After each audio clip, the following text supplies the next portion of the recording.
Bem, dando então continuidade à programação, convidamos como chair do próximo painel The Brazilian Economic and Industrial Complex, How to Achieve Maturity and Self-Sufficiency, o diretor de Gestão e Desenvolvimento Institucional da Biomanguinhos Fiocruz, Arthur Couto, no lugar do secretário de Ciência, Tecnologia, Inovação e Insumos Estratégicos em Saúde do Ministério da Saúde, Carlos Gadelha, que neste momento está em um comitê de crise em virtude da catástrofe no Rio Grande do Sul.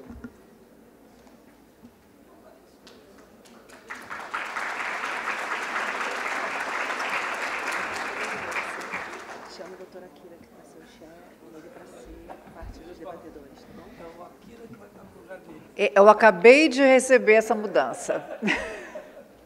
Doutora Kira, por favor, nos faça essa honra.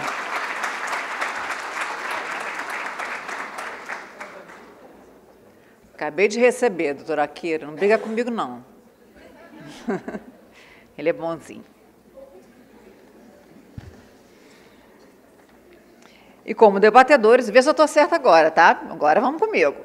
Como debatedores desse painel, eu convido o diretor... Pode sentar, doutora Kira. Convido o diretor técnico do Instituto Butantan, Esper Calas, certo?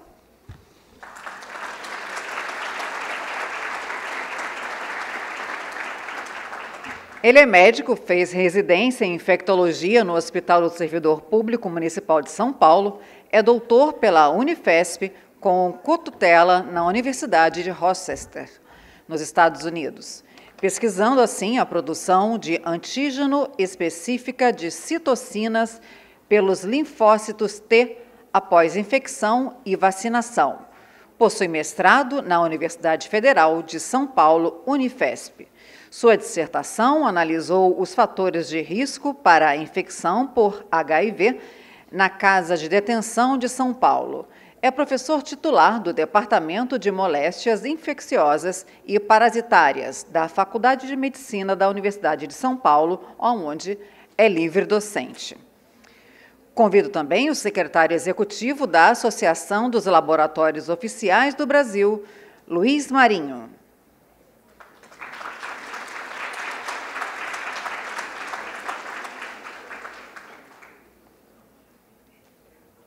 Senhor Luiz Marinho, isso aqui? Ah, tá ali. Ele é mestre em Políticas de Medicamentos pela Universidade Federal do Rio Grande do Sul e formado em Farmácia pela Universidade Federal de Minas Gerais. Foi consultor do Ministério da Saúde e diretor industrial da Fundação Ezequiel Dias. O presidente do Conselho Administrativo da Associação Brasileira das Indústrias de Química Fina, Biotecnologia e suas especialidades, Odilon Costa.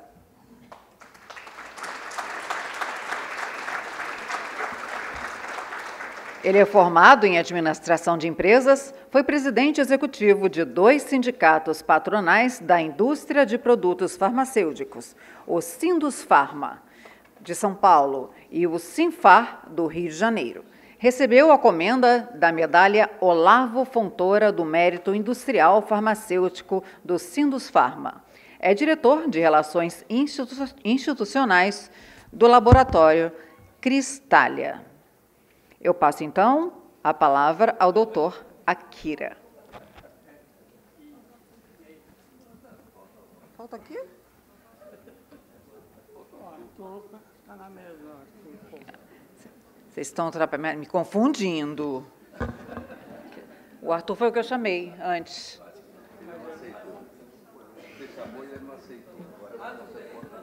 Espera aí, vamos lá, a gente chega lá, Deixa eu voltar no Arthur. Ele vai ser debatedor, exatamente. Espera aí, vou chamar o Arthur. Arthur, cadê você? Arthur, por favor, Arthur Couto. Deixa eu repetir, ele é vice-diretor de Gestão e Desenvolvimento Institucional de Biomanguinhos Fiocruz. Agora eu tinha que falar, eu já falei seu currículo? Deixa eu falar, eu falei tudo, posso falar, seu Akira? Então vou falar. Poxa, coitado. Ele é mestre em economia. Vê se eu não vou errar, pelo amor de Deus. Você puxa minha orelha, tá? Ele é mestre em economia, possui MBA executivo pela COPEAD UFRJ e pós-graduação em administração pública pela FGV, com mais de 35 anos de experiência em gestão de saúde pública. Foi presidente da Associação Alfob e diretor de Biomanguinhos Fiocruz, onde iniciou o projeto de construção de 2 novas áreas fabris. Atualmente, é membro do Conselho Científico da Hemobras, membro do Conselho de Administração do Instituto de Biologia Molecular do Paraná, diretor superintendente da Fundação Ataúfo de Paiva. Agora foi.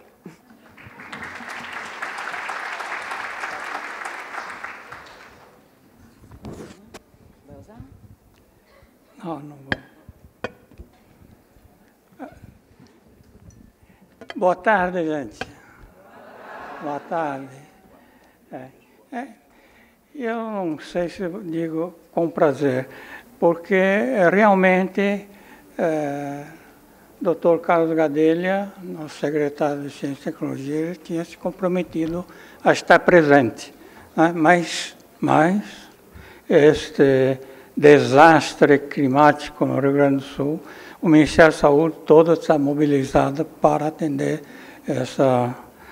portanto, eu estou aqui cumprindo um espaço do Carlos Gadelha e não vou falar sobre o que ele deveria falar, mas vou dizer de que esse complexo industrial, econômico industrial em saúde é em decorrência mesmo a necessidade do país de dotar, né, com capacidade científica, eu digo científica, tecnológica e de produção de insumos importantes para a saúde. Tá? Nós tivemos sempre saltos em ciência, tecnologia, sobretudo, a cada desastre que ocorria no país. A epidemia que existia aqui no Rio de Janeiro de febre amarela, da varíola e da peste bubônica fez o governo criar o Instituto Soroterápico Federal. Tá? Então, lá surgiu por causa dessas pandemias. Né? E Oswaldo Cruz lá implantou todo um sistema que tinha um tripé. A investigação, a pesquisa, o desenvolvimento e o ensino. E, na verdade, 4 pernas, a produção também. Ele colocava a produção. Tá? E, vou dizer, mais recentemente, com a saída de uma multinacional que produzia soros antiofídicos, produtos biológicos para o Ministério da Saúde, com DTP, não é? Quando foi solicitado para o Ministério para melhorar a qualidade, esse laboratório simplesmente cancelou suas atividades e deixou o país desabastecido de soros antiofídicos, sobretudo porque a Vital Brasil, mineiro da campanha, já tinha demonstrado no início do século que o veneno das víboras são muito específicas para a região. Então, não tinha nem como importar o soro. E aí foi criado o PASNE, Programa de Autossuficiência Nacional de Imunobiológicos.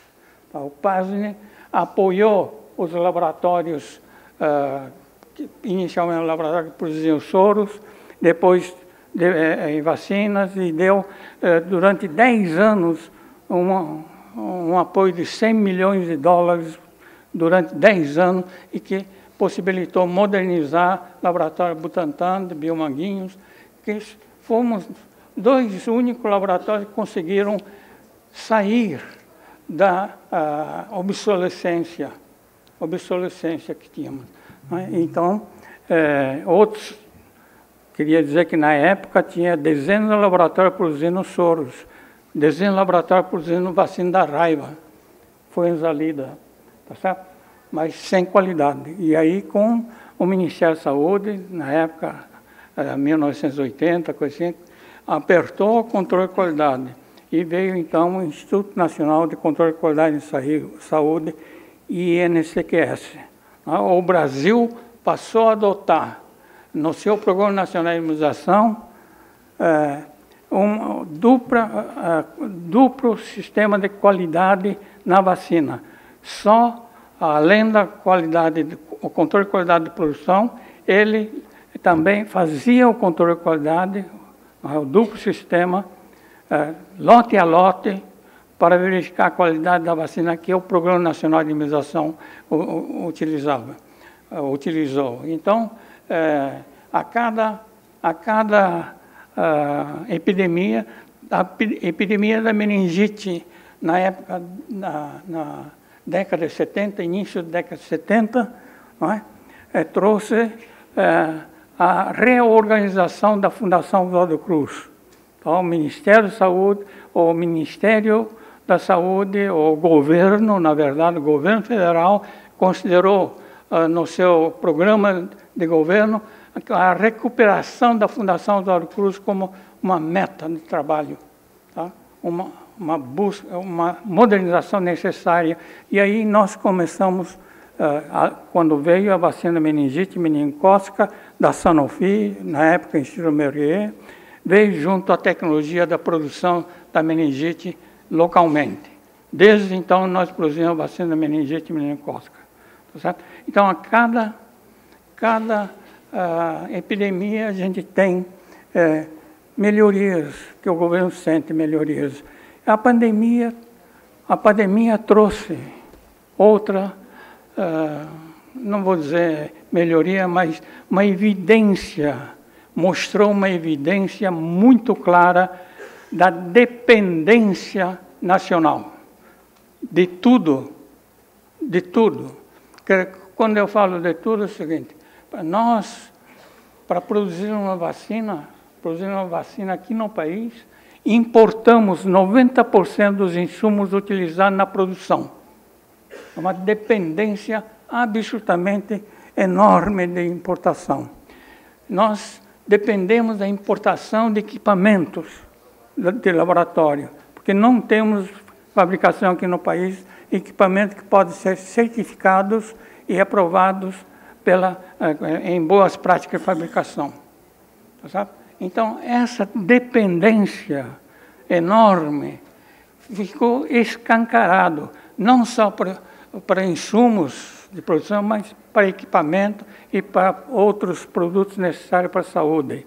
Então, eu acho que o complexo econômico tem razão da existência em atacar esses problemas que nós temos no país, tá certo? Mas aí é necessário ter um programa que o governo também apoie junto com laboratórios existentes no país, laboratórios públicos e privados, né? Junto trabalhando para evitar ou minimizar essa dependência enorme que o país tem de tecnologia, de insumos, de equipamentos e tudo mais. Então, eu queria colocar um pouco nessa caminho para a nossa discussão aqui e trazer, então, uma luz. Como disse, o programa diz, como conseguir a maturidade. Né? Eu acho que para a maturidade ainda está meio longe, mas, enfim, como conseguir maturidade e também autossuficiência. Então, vamos tentar responder essas perguntas. Então, eu começaria aqui com o nosso diretor do Butantan para iniciar essa conversa. Muito obrigado, professor.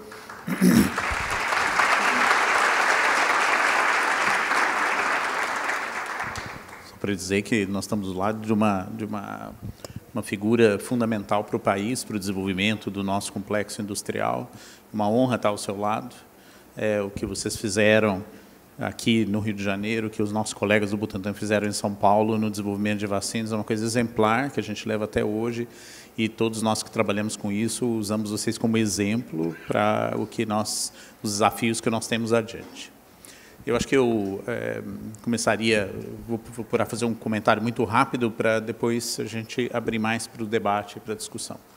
Mas eu queria tentar fazer um rápido diagnóstico, porque recentemente um grupo nosso do Butantan teve em várias viagens visitando outros centros, tivemos a oportunidade de visitar colegas nossos que produzem imunobiológicos na China, na Índia, tivemos também algumas oportunidades nos Estados Unidos, na Europa, desde que a gente assumiu o Instituto no começo do ano passado.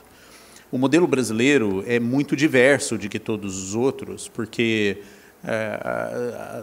historicamente, a gente acabou indo por um caminho que é um caminho misto. Quando a gente olha o que aconteceu, por exemplo, nos Estados Unidos e na Europa, é uma indústria de imunobiológicos muito mais voltada para o mercado privado. Quer dizer, existe um componente de empresas, inclusive de capital aberto, muito grande, que participa desse ambiente. Quando você vai na China, é exatamente o oposto. A grande parte se ancorou inicialmente em empresas públicas e agora existe uma onda nascente de empresas privadas que estão entrando nesse espaço, nessas últimas décadas, com uma força e um vigor extraordinário dentro desse campo de produção. A Índia também é um país que possui uma quantidade grande de empresas. Se a gente olhar o número de doses feitas no mundo, eles são responsáveis por uma grande proporção das doses de imunobiológicos distribuídas no mundo todo, onde tem empresas também de capital privado, mas são a maioria delas em regime fechado por grupos e até mesmo famílias que cuidam dessas empresas, que conseguiram alçar uma qualidade e um número de doses a baixo custo também extraordinário. O que é o Brasil hoje? É um sistema misto e é muito curioso o que foi se adotando aqui no país. A primeira coisa que chama muita atenção é que a vasta maioria das vacinas produzidas no Brasil são produzidas por 2 institutos públicos, que recebem suporte de fundações privadas que foram constituídas ao longo desses anos dentro de si próprias. E isso acabou criando um modelo que é muito diferente dos demais. E a gente navega nesse ambiente de uma maneira muito peculiar. E uma das coisas que chama muita atenção é que a indústria farmacêutica brasileira cresceu muito. O que foi conseguido pelas empresas nacionais e desenvolvimento de produtos genéricos é uma coisa extraordinária no avanço que se teve. Mas, curiosamente, não tem empresas privadas aqui no país dedicando a desenvolvimento a produção de vacinas hoje. E eu acho que, em parte disso, é porque o ambiente que foi criado dentro, especialmente das 2 instituições públicas aqui brasileiras para a produção de vacinas, usando a força de compra do Estado brasileiro, permitiu a gente absorver parte dessas tecnologias aqui entre nós. É o melhor modelo que se viveu durante todos os anos? Há várias discussões, gente que critica, gente que elogia. Eu acho que eu estou muito mais para o lado das pessoas que elogiam esse modelo, mas eu acho que também é uma força que nós temos aqui para poder forçar a capacidade nossa em crescer. A gente ter mais, usar esse ambiente que foi criado durante todos esses anos, incorporar o máximo de tecnologias possível aqui no Brasil, criar uma massa crítica de pessoas que trabalham na inovação, na descoberta de produtos, inovação, desenvolvimento e implementação de plataformas de produção, que é o que vai trazer para o Brasil uma capacidade instalada, como o nome próprio já diz, de incorporar cada vez mais a suficiência. Nós vamos ser um país totalmente independente na produção de imunobiológicos. É evidente que isso é praticamente impossível, mesmo porque a gente olha para o mundo todo, nós não temos nenhum país que seja absolutamente independente. Muitos deles, por mais que sejam desenvolvidos, dependem, quer seja de massa crítica, quer seja de insumos, quer seja de equipamentos, quer seja de capacidade produtiva. A gente vive, obviamente, nesse modelo que é muito permeável no mundo. Teve esse baque da Covid-19 que colocou em xeque toda essa cadeia de suprimento, que nos forçou a desenvolver cada vez mais, mas ainda há uma interdependência de produção no mundo todo que a gente tem que apreciar com bastante inteligência. Por quê? Porque você tem que ver que maneiras a gente minimiza o impacto que essas barreiras possam impor. O Instituto Butantan vem trabalhando cada vez mais na absorção dessas tecnologias. A gente procura incorporar novas fábricas, cada vez mais a gente migra para sistemas de fábricas que sejam flexíveis para absorver diferentes produtos, porque a gente sabe que as necessidades são voláteis, elas dependem não só das capacidades que a gente vai adquirindo de cobertura vacinal e saindo do início de uma campanha para campanhas de reposição, só de vacinação, como também ao sabor das epidemias e pandemias que a gente está vivendo. E, por isso, a gente tem migrado muito mais para esse tipo de plataforma, que permite adaptações, absorções de novas tecnologias, mas também de flexibilidade dentro do nosso espaço. E a última coisa que a gente abrir também para o debate dos demais e acabar por aqui é que a gente está encarando com uma seriedade enorme o nosso investimento em desenvolvimento nacional e interno de novas tecnologias. E isso é uma coisa que a gente está fazendo questão de investir, é uma questão até de honra para o Instituto, conseguir trazer produtos para o portfólio, ou para o cardápio, né, falar em português, né, o cardápio das opções do nosso sistema de saúde, quer seja saúde coletiva, pública, como a complementar, mas principalmente a missão primária na saúde pública brasileira de descobertas que são desenvolvidas aqui no nosso país. Eu estou à disposição para a gente avançar nesses temas, a gente podia falar o dia inteiro sobre isso aqui hoje, é um prazer outra vez ter sido convidado para esse simpósio, parabéns nossos irmãos da Fiocruz que desenvolveram esse esforço em colocar esse simpósio aqui no Rio de Janeiro, e celebrar aqui também, dizer que a gente tem o maior orgulho de, nesse comecinho desse ano, assinamos nossa aliança estratégica, Fiocruz Butantan, para reforçar cada vez mais a nossa capacidade produtiva de imunobiológicos. Muito obrigado.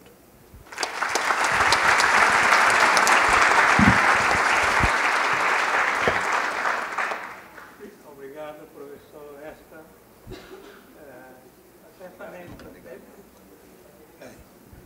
Certamente teremos perguntas, mas vamos deixar para o final, depois de todos apresentarem. Doutor Odilon, tem a palavra. Posso falar ali, com a sua autorização? Por favor. Dá o microfone. Como é que eu haveria de falar?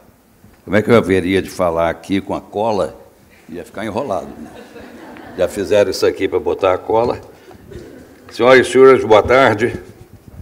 Prazer muito grande estar aqui com todos vocês. Agradeço inicialmente o convite que me foi feito como presidente da Bifina.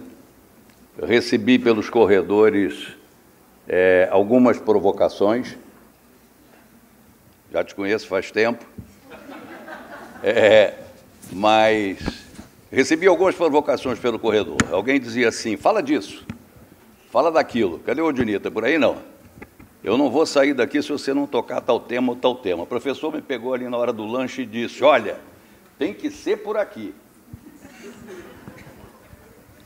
Eu vou trazer uma reflexão sobre o tema do complexo industrial da saúde. Eu vou começar falando duas coisas. Eu sou um homem de mercado. Formação como homem de mercado. Mas eu queria começar falando pelo SUS, Fernando. Começar falando pelo SUS. Porque nós, homens de mercados, não temos uma visão muito próxima do SUS. Nosso negócio é mercado, nosso negócio é varejo, é hospital, e vai por aí afora. Mas esse país tem no seu patrimônio uma coisa fantástica, que é o SUS, que dá acesso N programas, a vacinação é uma delas, a AIDS é outra, e vai por aí. Aqueles de menos ou de menor poder aquisitivo. E aí, quando eu falo em SUS, não existe possibilidade de falar em SUS sem falar de acesso. São duas coisas que absolutamente juntas. E esse complexo industrial da saúde que está aí me faz lembrar Milor Fernandes, num livro Avesso da Vida, onde Milor Fernandes dizia assim: dito e feito, tudo foi dito e quase nada foi feito. Esse discurso vem de longe. E como esse discurso vem de longe, professor, eu quero ir à Constituição Federal de 1988, que no seu capítulo 4, Ciência, Tecnologia e Inovação, no artigo 218 e 219, para quem ainda não leu, está escrito lá mais ou menos assim. Primeiro, o mercado interno, tudo aquilo que se compra e vende, que forma o nosso PIB, é patrimônio nacional. Está escrito na Constituição. E como patrimônio nacional serve para quê? Serve para desenvolver o parque fabril de dentro do país, para dar emprego, para dar as contribuições, para fazer crescer essa indústria, seja ela de que categoria for, dentro do país, com produção local, com emprego local. Existe uma coisa chamada poder de compra do Estado. E esse poder de compra do Estado é o que, de uma forma ou de outra nutre essa questão do complexo industrial da saúde. Existem uma coleção interessante de stakeholders nesse mercado. É uma coisa pungente, é grande. Não há como falar de SUS, como falar de acesso e fazer coisa pequena, porque o SUS é grande. Não existe no mundo nenhum país com mais de 100 milhões de habitantes que tenha esse modelo de SUS que o Brasil tenha. Tem. Não tem outro que tenha. E a gente precisa voltar um olhar para isso, sem fazer nenhuma conotação política, Eu vou ler aqui um trecho do discurso do presidente Lula, em Pernambuco, agora recentemente, em abril, inaugurando a Hemobras. Acho que vocês têm noção de que isso aconteceu, a inauguração da Hemobras. E o presidente diz assim: se nós brasileiros, que queremos um país soberano, que queremos um país capaz de ter uma indústria da saúde, porque nós temos o órgão consumidor, que é o SUS. A gente não tem que não acreditar que a gente pode ter um polo industrial na área da saúde para competir com qualquer outro país do mundo, por mais rico que ele seja. Esse é o cerne que está no DNA desse complexo industrial da saúde. Recentemente foi feito um Conselho Nacional do Desenvolvimento Industrial, que tem o comando do vice-presidente Geraldo Alckmin. Lá dentro foi criado um tal de NIB, Nova Indústria Brasileira, e o que nós estamos postulando nesse momento, até com a provocação do professor Akira, é com relação, principalmente, à produção dos insumos farmacêuticos, dos IFAs.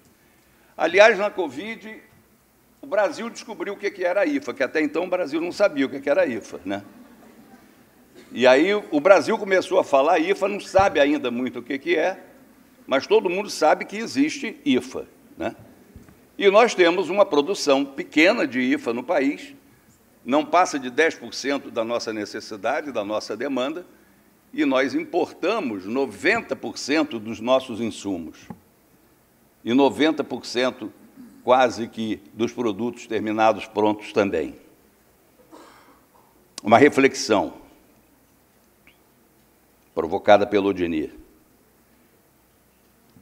O professor Akira falou aqui, eu fiquei preocupado ali sentado, professor, quando o senhor falou que nós precisamos atingir a maturidade. O senhor disse isso aqui.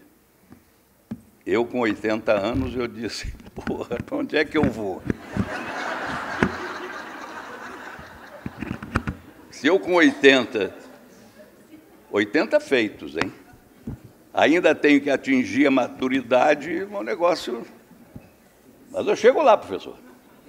E junto com o senhor. Então, vamos de mão dada nesse negócio aí. Uma provocação do Odinir é que a gente precisa ter uma coisa mais palpável.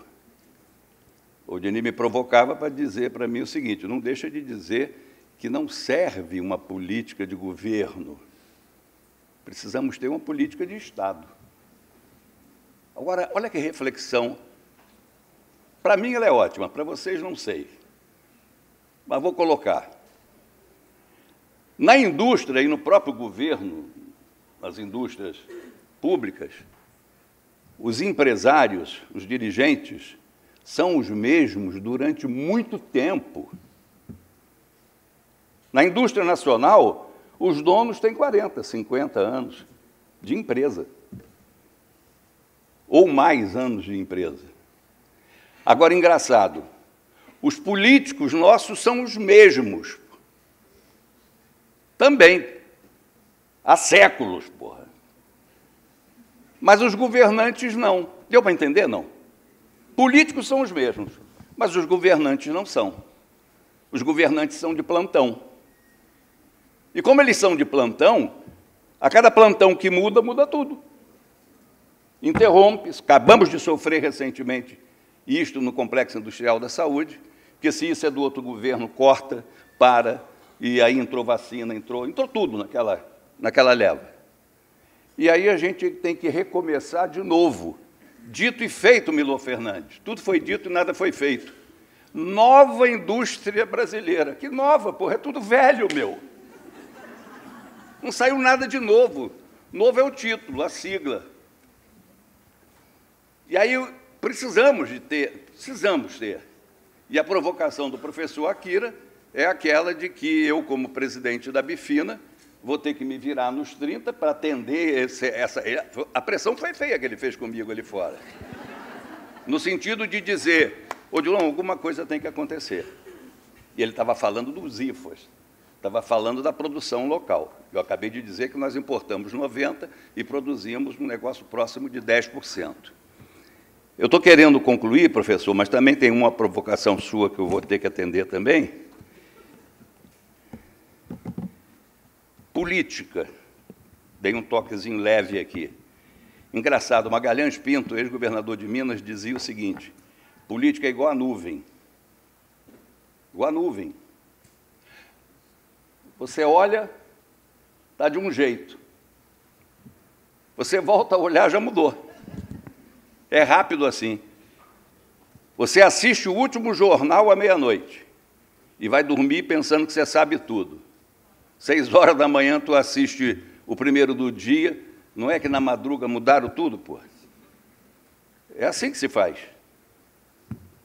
E a gente fica atônito. E o Odinir dizia, Odilon, precisamos ter uma política um pouco mais sustentável, um pouco mais previsível, um pouco mais de sustentação, porque ninguém investe, ninguém bota dinheiro em coisa nenhuma, se não for para vender, se não for para garantir uma compra em cima desse poder de compra do Estado, porque ninguém investe para jogar dinheiro fora ou para fazer uma planta para nada, para deixar aí parado para quê? Né?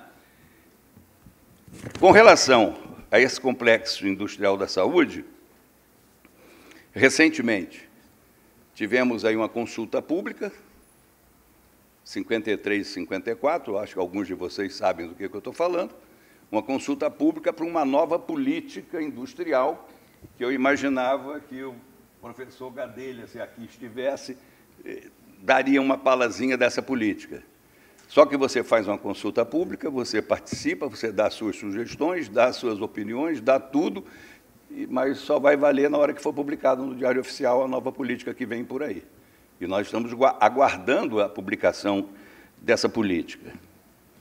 Com relação a esta coisa chamada parceria público-privada, a reflexão que eu tenho para deixar com os senhores é que isto é uma crença, existem alguns convertidos, são poucos, Existem muitos críticos ferozes, mas eu tenho a esperança que essa curva de aprendizado está acontecendo com uma certa frequência e incremento, e eu imagino que já teremos uma adesão maior a essa questão de parceria público-privada. O professor me provocou, professor Akira, eu estou com certo acanhamento de falar. Eu estou aqui também como vice-presidente do Cristália. O senhor me provocou para que eu falasse rapidinho duas coisas. Posso falar? Com a sua autorização. É com a autorização dele. O Cristália é um laboratório nacional de 52 anos, na cidade de Itapira, interior de São Paulo, e que é um complexo industrial para a saúde. No nosso parque nós temos uma farmacêutica, outra farmacêutica, uma farmoquímica oncológica, uma biotecnologia, um dos idealizadores e fundadores dela está ali sentado, estou vendo ele, e este complexo que nós temos lá é um complexo para a saúde. O Cristália, ao longo do tempo, se especializou em anestesiologia, em anestesia. E aí o que aconteceu? Temos todo o kit para intubação orotraqueal. No advento do Covid, o que mais se precisava naquele momento? Os respiradores e a intubação orotraqueal, que só seria possível ser feita se tivéssemos anestésico, relaxantes musculares, enfim, aquele kit completo. Um laboratório produz no país, verticalizado, desde o material de partida até o último produto acabado, toda essa linha de anestésicos. E a Associação Médica de Emergência, durante o Covid, adotou o procedimento da anestesiologia, o procedimento para fazer a intubação orotraqueal. Nós fazíamos desse kit 4 milhões de unidades mês, 4 milhões de unidades mês, e passamos a fazer, na premência do Covid, na demanda aquecida, 20 milhões de unidades mês. E essa capacidade foi expandida para isso. E aí eu diria a vocês, sem medo de errar, o seguinte: estou falando de IFA e estou falando de produto acabado, vindo de Itapira. Durante o Covid, o Brasil salvou o Brasil. E por que o Brasil salvou o Brasil? Porque o mundo estava fechado. O mundo se fechou em si mesmo, cada um que tinha guardou para si, não tinha exportação, nem nós importávamos, nem nós exportávamos, nem ninguém importava, nem ninguém exportava. Quem produzia aqui, o que tinha produzido acabou, porque tinha necessidade de mandar para fora, e se não fosse verdadeiramente o Cristália naquele momento, e o Brasil sabe, e quem não sabe precisa saber, por isso que eu estou dizendo isso aqui agora, o Brasil salvou o Brasil. E já que eu estou no simpósio de imunológicos, uma última notícia para terminar de falar, que o professor já bateu o pezinho ali, esse foi o código comigo para parar de falar. Ele é discreto, E, ó,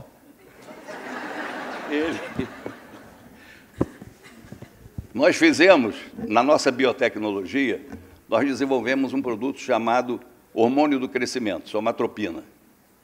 E essa somatropina é uma parceria público-privado com Biomanguinhos. Nós dois, não sei porquê, temos até o mesmo penteado. É uma coincidência. E essa somatropina dá ao país hoje, pasmem, a autossuficiência no hormônio do crescimento. A partir dessa parceria, mais nenhuma unidade internacional foi importada pelo país. É isso, não? Estamos atendendo hoje a esse mercado alguma coisa próximo a 60 milhões de unidades ano.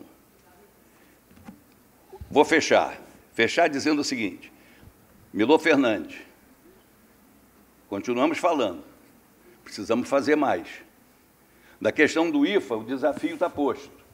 E a Abfina, já estou conversando com o BNDES, estou conversando com o vice-presidente Alckmin, estou conversando com o Wallace lá no próprio MEDIC, para que a gente verdadeiramente tenha uma política que faça acontecer a produção local do IFA.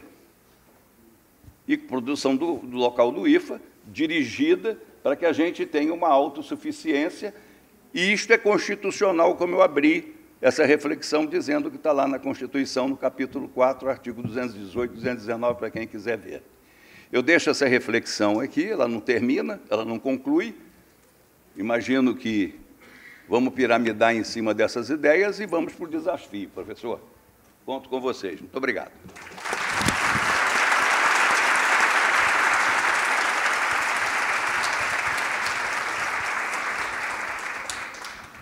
Obrigado. Deve ter muitas perguntas, mas vamos deixar para depois, tá bom? Ok? Então, Arthur, você está com o botoado errado. Aqui tem aqui. Tá, viu? Melhor me dar o teu mesmo. Bom, boa tarde a todos. Obrigado aí pelo convite, doutora Akira, a toda a coordenação do ISE aí para poder estar aqui fazendo parte dessa mesa, debatendo aí com os colegas. E para dizer que eu também recebi vários feedbacks durante a chegada aqui e a participação na mesa, um pouco diferente do seu. As pessoas falavam, olha o que você vai falar. Não fale tudo que você está pensando. Eu cheguei à conclusão que eu acho que eu sou um pouco crítico em algumas coisas, mas eu acho que é uma crítica construtiva. E, realmente, eu faço algumas reflexões e algumas críticas em relação ao complexo industrial econômico da saúde. E a ideia que foi colocada lá no passado, que começa com um programa de autossuficiência, e aí, pasmem, nós chegamos, Odilon, lá na década de 80, se querem saber, quase com 98% de toda a produção nacional de vacina era feita no país. Toda a produção, era 98%, nós atendíamos. Lógico que o portfólio do PNI era muito menor, mas nós tínhamos aqui uma lógica de introdução de novas vacinas, nós tínhamos o apoio claro do governo, dizendo que só se introduz vacina no PNI se for através de uma parceria com os laboratórios públicos. E, assim, só se colocava a vacina no PNI através dessa parceria. E nós fomos realmente crescemos durante aquele período. Obviamente que, no decorrer dos anos, alguns laboratórios públicos acabaram ficando pelo caminho e outros laboratórios, como Biomanguinhos e Butantan, conseguiram desenvolver mais. Também uma reflexão que nós temos que fazer perguntando, mas por que esses laboratórios não cresceram? Eu acho que tem alguma resposta para isso. Uma delas os laboratórios estaduais, fora o Butantan, eles sofrem realmente muito com as mudanças que tem de governo. O governo de plantão muda todo mundo, muda o diretor e começa tudo do zero. Esse é um dos grandes problemas. Outro problema é que a política nacional é isso, ela tem altos e baixos. Quando você não tem um laboratório forte, ele acaba sendo afetado por essa política. Por quê? Aqueles compromissos assumidos pelo governo não são mantidos e os laboratórios não têm como fixar. Outro ponto que eu acho que é uma reflexão que nós devemos fazer é sobre essa importância de ter a produção da IFA no Brasil. Eu acho super importante. Mas ela está por trás de uma coisa chamada tecnologia. Não adianta falar que vou produzir IFA. Produzir IFA de quê? De transferência de tecnologia, ou de produtos novos, ou de produtos inovadores. Produtos inovadores requer investimento, requer que você coloque dinheiro. Então, você tem que ter uma estratégia por trás disso. Mas a gente escuta diariamente que, olha, temos que ter cuidado com o TCU, temos que ter cuidado com algumas coisas, por quê? Não podemos comprar tudo do mercado nacional. Ora, nós estamos falando do complexo industrial econômico da saúde. Quando você fala isso, você está falando de o que isso traz de economia para o Brasil. E não faz mal que você não tenha a produção da IFA aqui. Mas é importante que você tenha a produção nacional. Porque você está gerando conhecimento, está gerando emprego, você está se preparando para que um dia você possa produzir a IFA aqui. A indústria farmacêutica não cresceu através da produção da IFA. Ela cresceu importando o IFA. E hoje é uma farmacêutica fantástica no Brasil. A de biológica é a mesma coisa. E nós tivemos evolução. Nós tivemos evolução ao longo desses anos. Eu acho que as PDPs elas trouxeram para o Brasil uma possibilidade de expansão dos laboratórios produtores, seja privado ou seja público. Agora, mais uma vez, erramos, acertamos na ideia e erramos na execução. Porque nós achamos que todos os laboratórios públicos poderiam fazer qualquer coisa. E aceitamos tudo o que eles propuseram. E depois falamos que eles são incompetentes, que não conseguiram fazer. Então, nós temos que fazer uma reflexão sobre isso. Por que a gente aceita coisas que nós sabemos que não vai dar certo? Então, esse é um grande problema que nós temos que refletir sobre isso. Eu acho que... E quem é o coordenador dessa ideia não são os laboratórios. É o governo de plantão. É aquele que defende a política, é aquele que diz que isso é importante, que ele tem que fazer essa avaliação prévia para depois não chamar os laboratórios de incompetentes, que eles não conseguem desenvolver aquilo, porque eles nunca fizeram. Na primeira rodada das PDPs, lá na década, quando ainda, no próprio governo do Gadelha, né, que ele era lá o secretário, nós tivemos laboratórios farmacêuticos que nunca tinham falado de biológicos, e vários apresentaram propostas de PDPs para biológicos. A chance de dar certo, qual era? 0. Quantos laboratórios conseguiram, daquelas parcerias, se manter? 2 laboratórios, Biomanguinhos e Butantan. Mas por quê? Porque tinha experiência na parte de produção de biológicos. E aí, sair da vacina para o biofármaco não foi um passo tão longo, mas sair do farmacêutico para o biofármaco é um passo muito grande para ser dado. E eles não conseguiram alcançar isso. E foram chamados de incompetentes e falaram, essa política não está certa. Mas nós estamos repetindo a mesma coisa. Nós estamos discutindo lista de novos produtos sem saber quem é que vai fazer isso. E eu diria, para dar certo, então vamos selecionar de novo tudo para Biomanguinhos e Butantan. Vamos, de novo, botar todos os produtos novos, aí os biofármacos, aquela lista enorme, para os 2. Porque continuam sem condições de apresentar outros laboratórios públicos fazer parte disso. Mas por que o laboratório público tem que fazer parte disso? É uma outra falha grande da política que nós temos hoje aqui. Porque ela estabelece que quem faz a parceria e quem tem acesso ao mercado é o laboratório público. Então, as empresas privadas que querem entrar nesse negócio, eles têm que fazer isso através do laboratório público. E aí você tem empresas privadas sérias que vão apresentar propostas concretas para o laboratório que consegue chegar a transferir e incorporar um conhecimento, e você vai ter aquelas que querem simplesmente acessar o mercado público. E vai fazer uma parceria sabendo que não vai nunca produzir nada naquele laboratório. Então, essas são as falhas que nós temos ao longo desses anos que precisam ser corrigidas. Agora, entenda-se que é muito melhor você produzir no Brasil a partir de uma IFA do que você não fazer nada dependendo do mercado internacional. Nós começamos, lá no passado, a produzir, aí estou falando nós agora como Biomanguinhos, a produzir poucas vacinas que nós tínhamos no portfólio. Mas as transferências de tecnologia para chegar à produção de IFA foi para a gente super importante. Trouxe um conhecimento que nós não tínhamos. Nós aprendemos muito com as farmacêuticas. Conseguimos trazer a tecnologia e produzir IFA nacional. Ainda temos que evoluir muito mais. Mas só o fato de você já estar produzindo no Brasil, você está mexendo com toda a cadeia produtiva. E aí você está trazendo para a economia do Brasil muitos impostos, empregos, você está gerando conhecimento, coisa que nós não tínhamos no passado. A doutora Akira testemunha disso, para conseguir pessoas com conhecimento específico para produzir no Brasil, você não tinha que formar. Nós criamos pós-graduação, mestrado, doutorado, tudo na parte biológica, porque não tinha formação no Brasil. Sequer você tinha faculdade preparando pessoas para trabalhar em laboratório de produção de biológicos. Então, isso, quando você começa a trazer a produção para o nível nacional, você está trazendo conhecimento, está gerando conhecimento aqui dentro. E aí a gente escuta, muitas das vezes, em várias coisas, falar assim, olha, não é bem assim, nós temos que abrir a concorrência. Concorrência de quê? Tem concorrência no Brasil, não tem que ficar abrindo concorrência para o que está produzindo lá fora.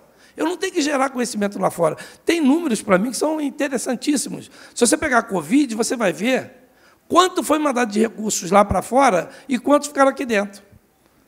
Você vai ver... Olha, acho que eu assustei o pessoal falando. Eu vou diminuir. Prometo que eu vou parar um pouco para lá. Está vendo? Acho que é por isso. Né? Acho que foi um sinal, não foi o pezinho do doutor Aquila que eu não escutei. Foi a garrafa que ele jogou para parar de falar. Mas, enfim... Mas, assim, eu acho que, durante a pandemia, foi um exemplo muito claro. Você gerou milhares de empregos lá fora, mas só gerou um emprego aqui dentro através de Biomanguinhos e Butantan, que aí nós contratamos pessoas, tudo isso. No entanto, a maior parte do recurso utilizado na Covid foi lá para fora, não ficou aqui dentro. E aí, isso não é importante? Nós estamos fazendo um investimento numa nova planta para poder ampliar a capacidade de produção, que também é a parte de produção final de produtos. Também, lógico que o foco nosso sempre vai ser a IFA, mas estamos trabalhando para ampliar a capacidade de produção de IFA, como se fosse de produto final, como se fosse importante. Mas, na pandemia, nós vimos que o que faltou foi capacidade final, porque os laboratórios não tinham capacidade para processar as IFAs. E aí você teve um problema. Foi buscar no mundo quem tivesse condições de produzir para trazer. Então, produzir a partir de IFA não é importante? Lógico que é importante. Lógico que é importante. É o suficiente? Não, não é o suficiente. Nós temos que ter produção nacional. Mas nós temos que, para ter produção nacional de IFA, nós temos que gerar o conhecimento também aqui. Não é a IFA que você vai trazer de alguém lá de fora. É como você produzir a IFA a partir de inovação no Brasil. Esse é o grande problema. Quanto se investe em inovação no Brasil? Nada, absolutamente nada. Se você pegar os dados das grandes farmacêuticas, a que investe menos vai investir em torno de 7% a 10% do seu faturamento bruto. Se você pegar os dados, a menor que investe menos em termos de P&D está investindo em torno de 7 a 10 bilhões. Bilhões, não é milhões. Se você pegar o Brasil, não estou falando de uma farmacêutica, você está falando de 10 milhões investido. Ou não, 1 bilhão investido, mas 10 bilhões executado em 2000, se eu não me engano, 2021. Olha, quem investe esse volume de recurso não pode esperar gerar inovação aqui no dentro. Então, nós precisamos, para gerar inovação, precisamos de mais dinheiro, precisamos de mais aporte de recurso. E não tem. Então, assim, eu acho que nós temos vários desafios, doutora Akira. Nós precisamos realmente chegar à maturidade, mas a maturidade, eu acho, também dos nossos gestores que estão lá na ponta, lá definindo lá em cima, definindo a política, implementando a política. Não é só falar da política, é como implementar. É não ter medo do seu CPF quando você toma uma decisão para fazer algumas coisas que é importante no Brasil. Porque, muitas das vezes, a gente também escuta as pessoas, olha, eu estou preocupado com os órgãos de controle. Olha, você está preocupado com o país ou com o órgão de controle? Você tem que estar preocupado com o país, você tem que trazer para cá coisas que sejam importantes para o país. O órgão de controle, você responde a ele, você não tem problema nenhum, mas isso acaba implicando também no nosso desenvolvimento, também na nossa dificuldade para poder avançar e alavancar a produção nacional. Eu vou parar por aqui, antes que ele derrube outra garrafa.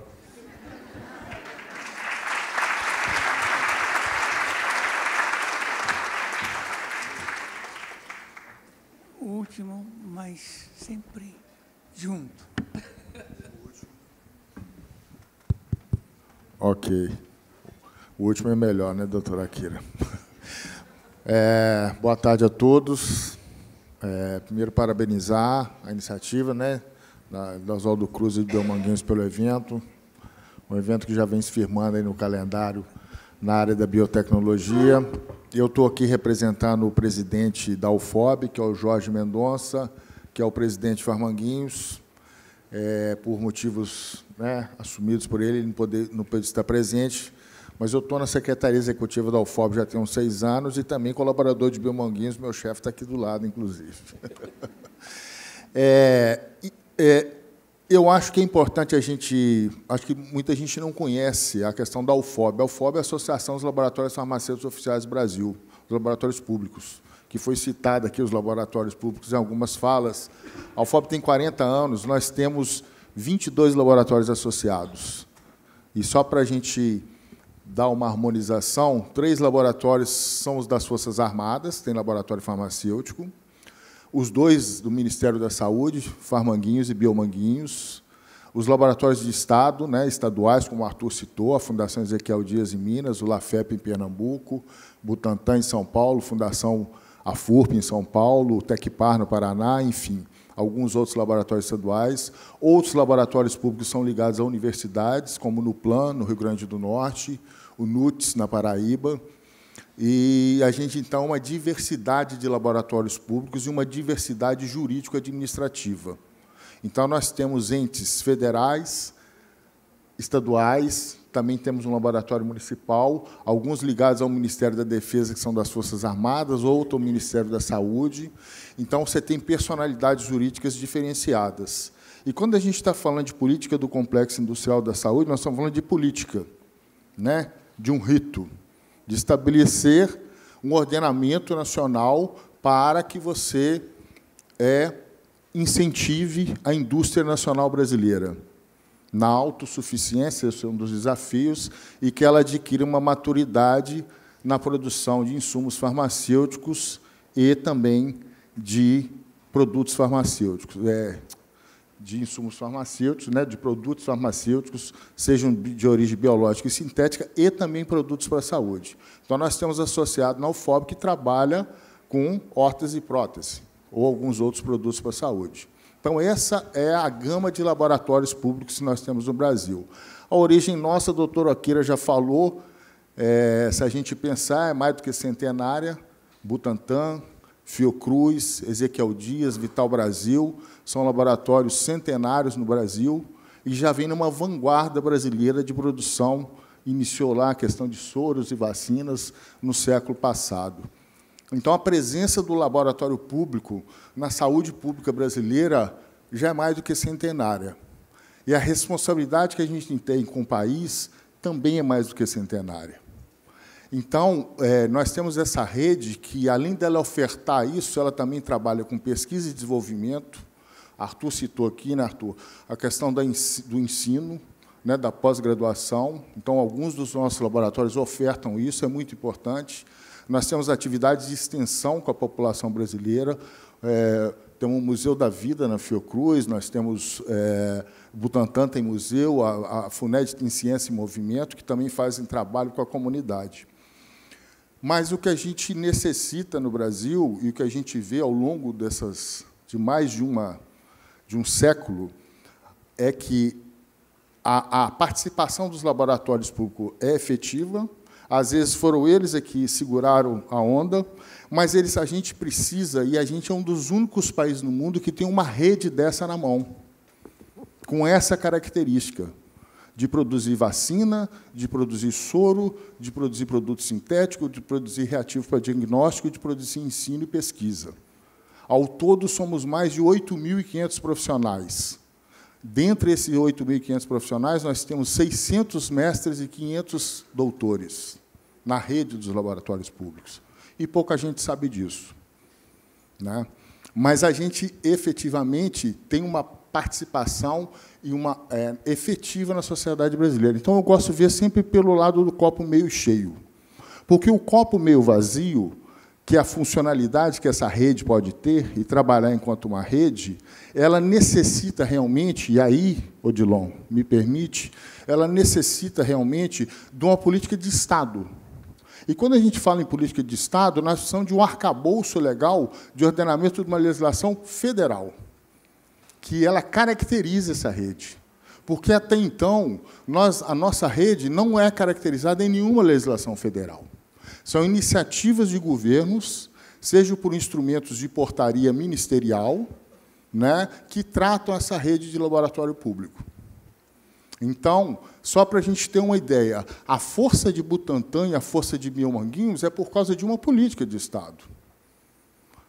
Eles são o que são hoje, cresceram e prevaleceram e têm uma linha de investimento, porque você tem um Programa Nacional de Imunização, criado na década de 70, que ela tem mais de 50 anos, esse Programa Nacional de Imunização, que ele é da onde? Do governo federal. E ele perpassou a saúde pública, e aí, Odilon, ele se reforça com a questão do SUS, do Sistema Único de Saúde, mas você tem, se ele é uma política de Estado, é garantido para ele o quê? Orçamento e financiamento.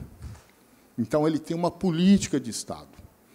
Então, a questão da gente ter essa rede nossa, e aí essa questão da tech transfer e você incorporar tecnologia nessa rede de laboratórios, você precisa o quê? De um arregimento, de um ordenamento jurídico que garanta que a gente fortaleça a nossa soberania e assumimos realmente qual o grau de autossuficiência que nós queremos ter, mas em quais plataformas tecnológicas no Brasil. Para que não ocorra o que o Arthur comentou aqui na fala dele.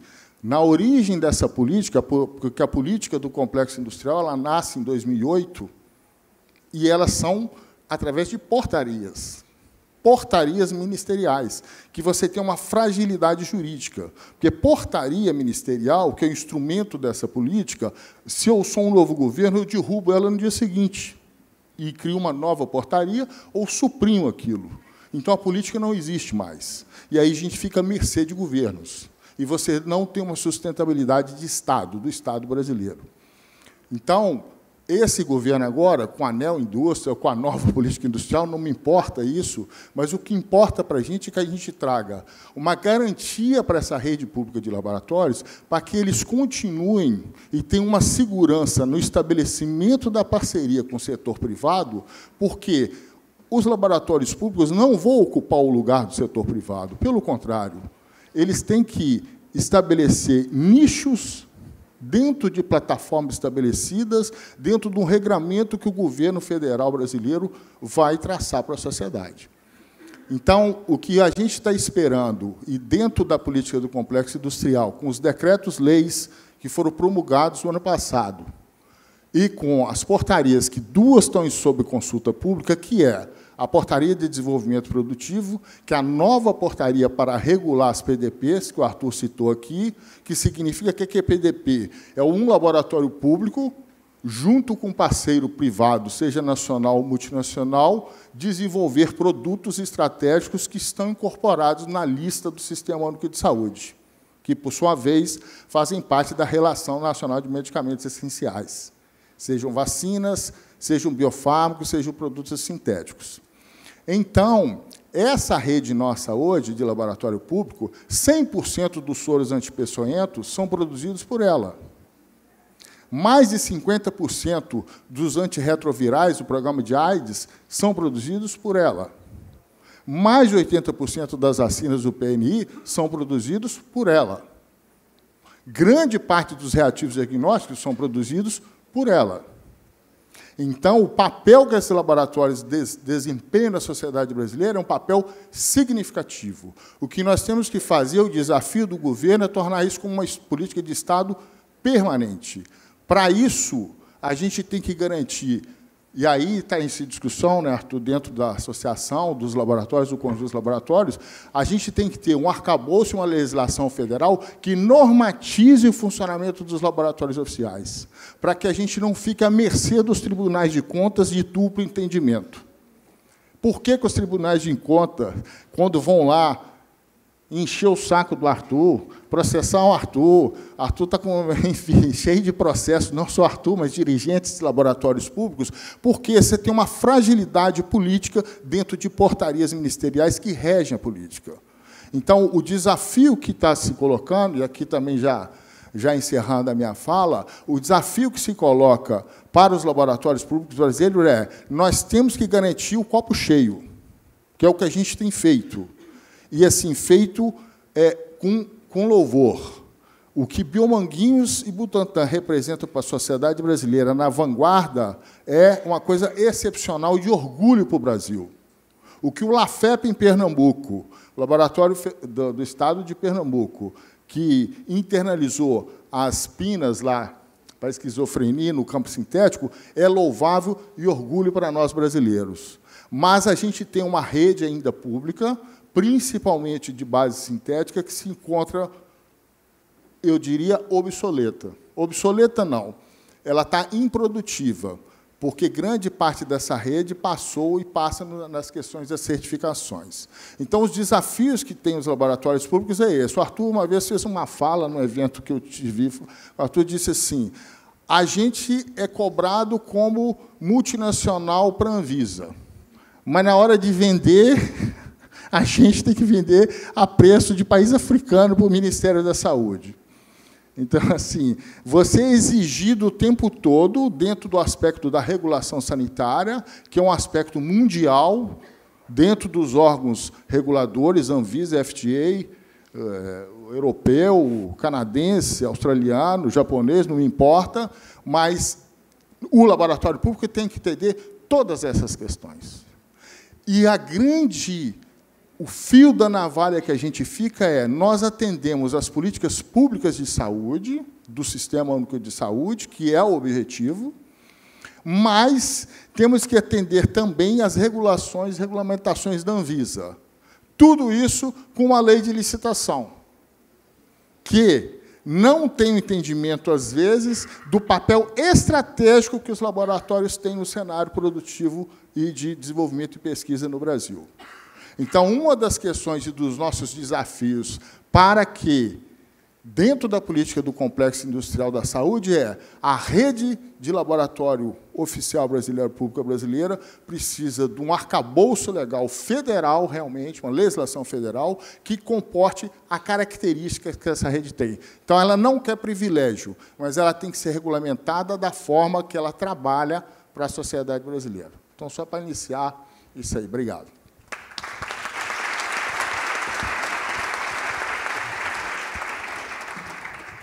Nosso horário está estourado, mas será que 2 ou 3 perguntas, se tiver, por favor, Luiz.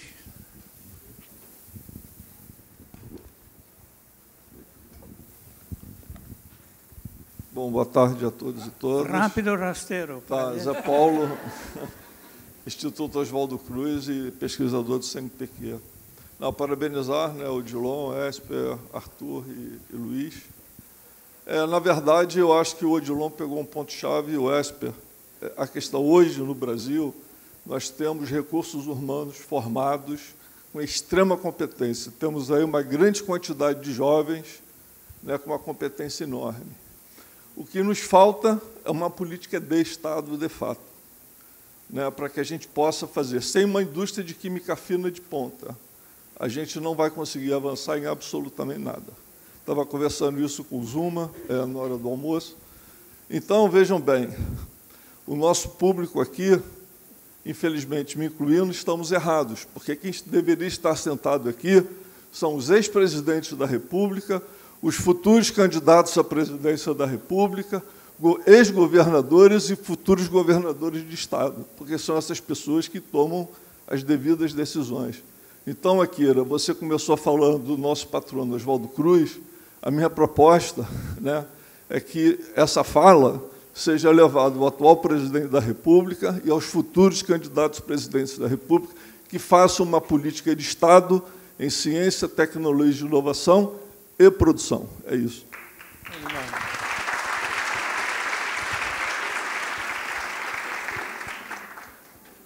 Mais uma pergunta e paramos. Não? Paramos, então, com isso. E eu agradeço aqui.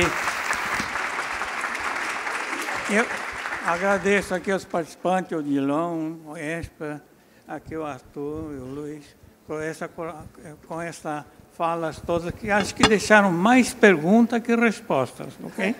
Deixaram mais perguntas, mas é importante isso, ter perguntas certas, então, para a gente encaminhar e resolver. Obrigado, gente. Obrigado.